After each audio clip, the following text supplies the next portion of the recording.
Globalizacija je izuzetno važna za naš startup ekosistem iz prostog razloga što je to jedini način da mi pređemo u narednu fazu razvoja. Ovakvi programi poput akceleratora Ninja sa određenom dozom ekspertize i mentorstva koji dolaze iz drugih zemalja jesu nešto što nam doprinosi kako bi ta tržišta bolje razumeli. The potential is very high, but they showed today that potential, so I'm very satisfied with the results.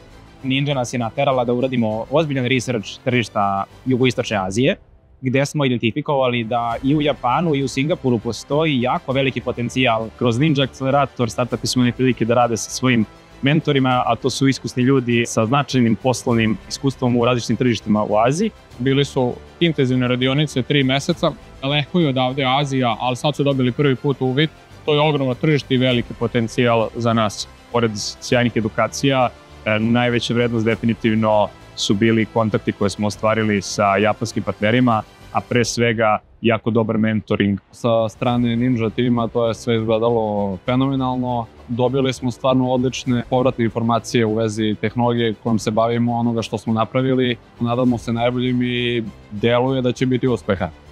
Akcelerator je fantastičan kao neki mini MBA program za startupe kako bi iz različitih domena čuli i bili usmereni da nastave da razvijaju svoj biznis. All the 5 startups which have joined this meeting and this program have done a very massive researches and they have done the massive efforts to go into the Asian market, into the Japanese markets. Startupi su jako kvalitetni. Znači da su imali dobre mentore koji su im davali prave informacije.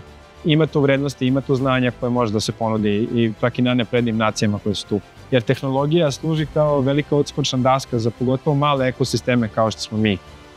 Ono što nam je takođe bitno jeste kreiranje tih mostova između Srbije i Japana koji omogućavaju da naši startupi i startupi iz Japana kreiraju saradnje koje do ovog trenutka nisu bile u tako velikom broju.